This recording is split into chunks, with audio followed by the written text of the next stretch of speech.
Hello बच्चों, आज हम पढ़ने जा रहे हैं law of conservation of momentum. पिछले वीडियो में हमने Newton's third law of motion के बारे में पढ़ा था, तो ये लॉ भी हमें लॉ ऑफ कंजर्वेशन को समझने के लिए काम में आता है। तो ये law of conservation of momentum पढ़ने के लिए मैंने एक यहाँ पे एग्जाम्पल दिया है।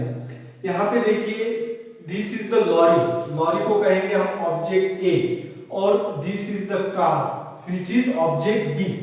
अब ये लॉरी और कार जो है दोनों एक रोड पे जा रहे हैं। कार आगे है और लॉरी जो है वो पीछे से आ रही है।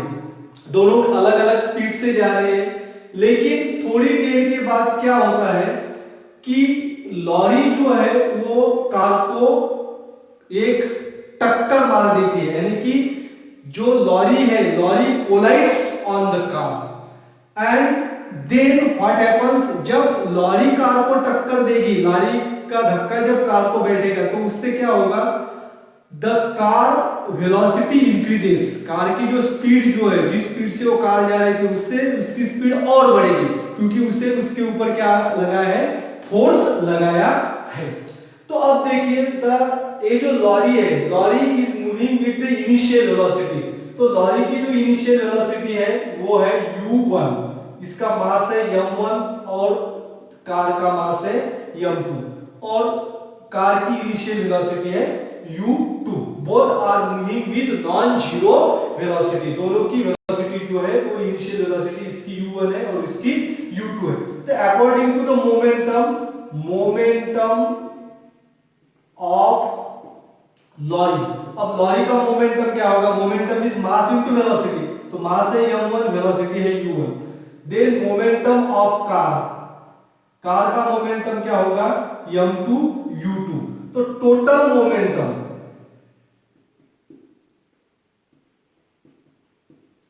Of A and B, that is lorry and car, तो टोटल मोमेंटम होगा m1 u1 plus m2 u2। आगे समझ में। अब जब यहाँ पे कोलाइड होता है, कोलाइड होने के बाद लॉरी जो है वो कार के ऊपर फोर्स अप्लाई कर रही है F1, and due to under influence of this force the velocity of car increases to v2। ये v ऑब्जेक्ट है, ये ऑब्जेक्ट है, तो इसकी वेलोसिटी क्या हो गई, बढ़ गई v2। और जब according to the Newton's third law of motion, Newton के थर्ड लॉ ऑफ मोशन के अनुसार क्या होता है, जब एक ऑब्जेक्ट दूसरे ऑब्जेक्ट के ऊपर फोर्स अप्लाई करता है तो उसी समय दूसरा ऑब्जेक्ट भी पहले ऑब्जेक्ट के ऊपर उतना ही फोर्स अप्लाई करता है। यानी कि कार जो है वो कार भी लॉरी के ऊपर फोर्स अप्लाई कर रही है, and this force is F2, but direction of this force is opposite to the direction of the force applied by the lorry. Lorry का फोर्स इस दिशा में है और कार का फोर्स इस दिशा में है, दोनों फोर्स अपोजिट दिशा में है। अब यहाँ पे क्या होता है, जब लॉरी कार को धक्का देगी तो कार की वेलोसिटी बढ़ेगी, तो लॉरी की वेलोसिटी के बारे में क्या होगा, तो लॉरी के ऊपर भी कार फोर्स अप्लाई कर रही है, लेकिन उसकी डायरेक्शन इस दिशा में, लॉरी इस दिशा में जा रही है, उसकी वजह से लॉरी की वेलोसिटी क्या हो जाएगी, कम हो जाएगी। तो उसकी कम होती वेलोसिटी जो फाइनल वेलोसिटी वो है v1। मास तो कांस्टेंट रहेगा, इसका m1 मास है m2, and this is the situation after collision. ये सिचुएशन क्या है, आफ्टर कोलिजन, यानी कि टक्कर होने के बाद जो है ये परिस्थिति है कि कार की वेलोसिटी बढ़ गई है और लॉरी की वेलोसिटी कम हो गई। तो final momentum of lorry, lorry का फाइनल मोमेंटम क्या होगा, final momentum is equal to m1 v1, और final momentum of lorry means ये, and final momentum of b is equal to m2 v2। तो टोटल मोमेंटम एमओएम लिखता हूं यहां पे, ऑफ ए एंड बी। तो ए प्लस बी क्या होगा यहाँ पे, m1 v1 plus m2 v2। This is the total momentum after collision and this is the total momentum before collision. तो आप यहां पे देखिए, the force on object B is due to object A, यानी कि लॉरी की वजह से बी के ऊपर जो फोर्स अप्लाई हो रहा है वो है F2। तो F2 इतना फोर्स बी के ऊपर है, तो ए के ऊपर जो फोर्स है वो F1 है, and both forces are equal, therefore F2 is equal to minus F1। F2 is equal to minus F1। तो इसका अर्थ क्या है, F1 एंड F2 दोनों जो है उनका मैग्नीट्यूड सेम है, यानी कि जितना फोर्स लॉरी कार के ऊपर अप्लाई कर रहे हैं उतना ही फोर्स कार लॉरी के ऊपर अप्लाई कर रहे हैं, लेकिन दोनों की डायरेक्शन अलग अलग है। लॉरी कार के ऊपर इस दिशा में फोर्स अप्लाई कर रहे हैं और कार लॉरी के ऊपर इस दिशा में फोर्स अप्लाई कर रहे हैं। तो according to the equation of force, force का इक्वेशन हमें पता है F is equal to mass into acceleration. इसे मैं इधर लिखता हूं, F2 is equal to minus F1। तो force is equal to mass into acceleration, तो F1 इज इक्वल टू क्या होगा, m1 a1, और F2 इज इक्वल टू होगा m2 a2। तो F2 is equal to m2 a2 is equal to minus m1 a1। तो अब हमें मास acceleration का फार्मूला पता है, तो acceleration is equal to final velocity minus initial velocity upon t।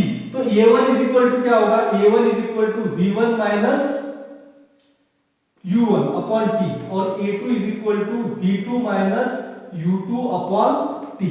तो a2 और a1 की वैल्यूज हमें इसमें पुट करना है, तो m2 is equal to a2 की वैल्यू है v2 minus u2 upon t is equal to minus m1 v1 minus u1 upon t। तो अब यहाँ पे t दोनों साइड में कॉमन है, by multiplying t on both sides, दोनों साइड से t से मल्टीप्लाई करेंगे तो t कैंसिल हो जाएगा, तो इक्वेशन हमारा बन जाएगा m2 v2 minus m2 u2 is equal to minus m1 v1 minus minus plus हो जाएगा plus m1 u1।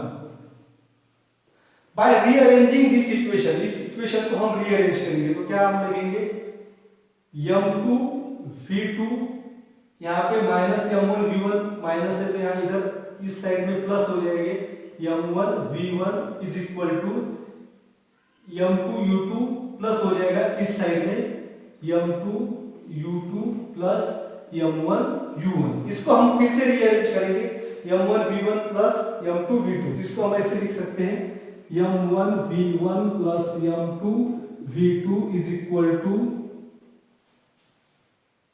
m1 u1 plus m2 u2। तो अब यहां पे देखिए m1 v1 plus m2 v2 ये किसकी वैल्यू है, this is the total momentum of the object after collision, therefore this is the total momentum after collision, and m1 u1 plus m2 u2 ये किसकी वैल्यू है, total momentum before collision, total momentum before collision. तो यहां पे हमें ये बात clear होती है कि the momentum of two interacting object, कोई भी दो ऑब्जेक्ट है उनके बीच में जब कोलिजन होता है तो उनका टोटल मोमेंटम है, कोलिजन के पहले जितना मोमेंटम होता है उतना ही मोमेंटम कोलिजन के बाद भी होता है, if no external forces are acting on the object. ये सिचुएशन कब होगा कि जब एक्सटर्नल फोर्सेस नहीं है, अब यहाँ पे एयर रेजिस्टेंस भी नहीं है और फ्रिक्शनल फोर्स भी नहीं है, तो उस समय क्या होगा, ये when no external forces acting, when no external forces acts on two interacting object, then their total momentum remains constant, that is it does not change. When no external forces act on two interacting objects, then their total momentum remains constant. It does not change, and this is called as law of conservation of momentum. तो अभी हमने law of conservation of momentum के बारे में पढ़ा है. When no external forces act on interacting object, their total momentum remains constant. That is, it does not change. And this statement is corollary to Newton's third law of motion. अब corollary का अर्थ क्या है? Corollary means उपप्रमेय, उपसिद्धांत. जो Newton का third law है, इसका ही ये क्या है? ये उपसिद्धांत. वो एक सिद्धांत है, उसका जो परिणाम स्वरूप निकल के आया है, ये law of conservation of momentum में हमें दिखाई देता है. तो न्यूटन्स थर्ड लॉ में क्या हमने पढ़ा था? Action and reaction forces are equal and opposite. Action and reaction forces are equal and opposite. Action और रिएक्शन फोर्स इक्वल है लेकिन अपोजिट है. अब यहाँ पे देखिए टोटल मोमेंटम जो है, इसमें क्या होता है? When two interacting object, जब दोनों ऑब्जेक्ट एक दूसरे के ऊपर कोलाइड्स होते हैं, तो इनका मोमेंटम जो है वो चेंज नहीं होता. तो ये क्या होता है? रीडिस्ट्रीब्यूट होता है. रीडिस्ट्रीब्यूट यानी कि एक का मोमेंटम दूसरे को प्राप्त होता है. तो ये कैसे प्राप्त होता है? हमने अभी लॉरी और कार का एग्जांपल देखा था. लॉरी जब कार को धक्का देती है तो कार की वेलोसिटी बढ़ती है, तो उसका मोमेंटम बढ़ता है, और कार उस लॉरी को पीछे की तरफ से उसकी अपोजिट डायरेक्शन में फोर्स अप्लाई करती है, तो उसका जो है वेलोसिटी कम होती है, यानी कि मोमेंटम कम होता है. तो एक ऑब्जेक्ट जो इसका मोमेंटम बढ़ता है और दूसरे ऑब्जेक्ट का मोमेंटम कम होता है. तो जिसका मोमेंटम जितना बढ़ता है उतना ही मोमेंटम कम होता है. तो मोमेंटम में कोई चेंज नहीं आता है. तो टोटल मोमेंटम जो है वो कांस्टेंट रहता है. Thus we can say that, तो हम कह सकते हैं when two objects collide, the total momentum before collision is equal to the total momentum after collision. Total momentum before collision, that is m1 u1 plus m2 u2 is equal to m1 v1 plus m2 v2. ये है total momentum before collision and is equal to total momentum after collision. दोनों ही same रहते हैं. तो इसको हम और विस्तृत तरह से पढ़ेंगे. इसमें एक एग्जांपल हम पढ़ेंगे, the firing of bullet from gun. Firing of bullet from gun. When we fire the bullet from gun, suppose the bullet and the gun. The bullet has mass m1 and gun has mass m2. Bullet का मास m1 है और gun जो है उसका मास है m2. तो initial velocity जो है उनकी, initial velocity before firing the bullet from the gun, gun में से गोली जो है वो फायर करने से पहले दोनों इनकी वेलोसिटी होगी u1 और इसकी वेलोसिटी है u2. तो u1 भी 0 है और u2 भी 0 है, क्योंकि गन और बुलेट दोनों भी रेस्टिंग स्टेट में, और कोई भी ऑब्जेक्ट रेस्टिंग स्टेट में थे तो उसमें जो है गति कुछ भी नहीं होती. तो इनिशियल रेस्टिंग स्टेट में वेलोसिटी 0 होती है. अब जब हम गन को बुलेट से फायर करेंगे, when we fire the bullet from the gun, तो गोली जो है, बुलेट जो है गन से बाहर निकल जाएगी and gonna get the backward jump, यानी कि गन ये पीछे की तरफ मूव होती है. And backward motion of gun, that is backward moving of gun is called as recoiling of gun. Backward moving of gun is called as recoiling of gun. Therefore gun की velocity जो है, अभी gun तो जो है वो resting state में थी और बुलेट फायर होने के बाद उसकी वेलोसिटी क्या होगी? चेंज होगी. तो चेंज वेलोसिटी जो है वो गन की है v2, और बुलेट की भी जो वेलोसिटी जो है वो बढ़ गई, क्योंकि बुलेट जो है वो एक प्रोपेल्स इन फॉरवर्ड डायरेक्शन, आगे की दिशा में जा रही है, उसकी स्पीड भी ज्यादा है, तो उसकी वेलोसिटी है v1. अब v2 जो है, v2 को कहते हैं रिकॉइल वेलोसिटी. गन जो है, गन की वेलोसिटी जो पीछे जब जाती है तो उसकी वेलोसिटी जो उसे कहते हैं रिकॉइल वेलोसिटी, और ये है v1. अब हमें यहाँ पे देखना है, बुलेट जो है इसका मास m1 है, इनिशियल वेलोसिटी u1 है और फाइनल वेलोसिटी v1 है, और गन जो है इसकी initial velocity u2 that is 0 और फाइनल वेलोसिटी जो है ये है v2. तब अब हम इसको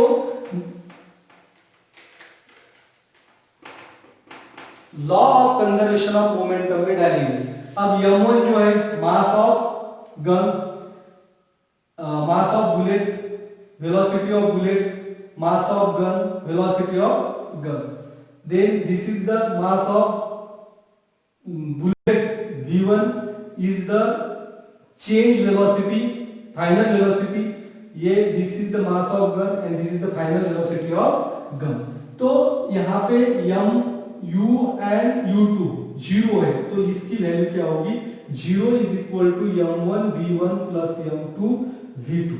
तो यहाँ पे हमें मिलता है m1 v1 plus m2 v2 is equal to 0। तो m1 v1 क्या है, ये क्या है, the total momentum after the bullet is firing from the gun and is equal to 0 and initial momentum, ये है इनिशियल मोमेंटम और final momentum.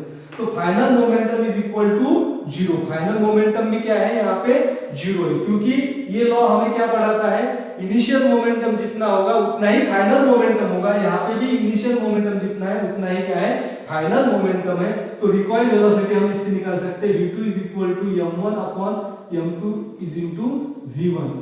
Numerical problem solve करने के लिए ये जो फार्मूला है हमें काम आता है। तो यहाँ पे क्या होता है, बुलेट का मास जो है कम है और गन का मास ज्यादा है। बुलेट का मास कम है इसलिए उसकी वेलोसिटी ज्यादा बढ़ती है, और गन का मास ज्यादा होने की वजह से उसकी वेलोसिटी जो है जो पीछे जाती है तो उसकी वेलोसिटी कम होती है।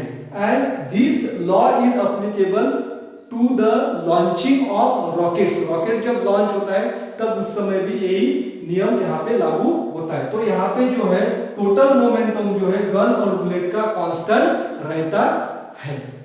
And this can be studied from the law of conservation of momentum. तो नेक्स्ट वीडियो में हम इसके जो है न्यूमेरिकल्स के बारे में पढ़ेंगे।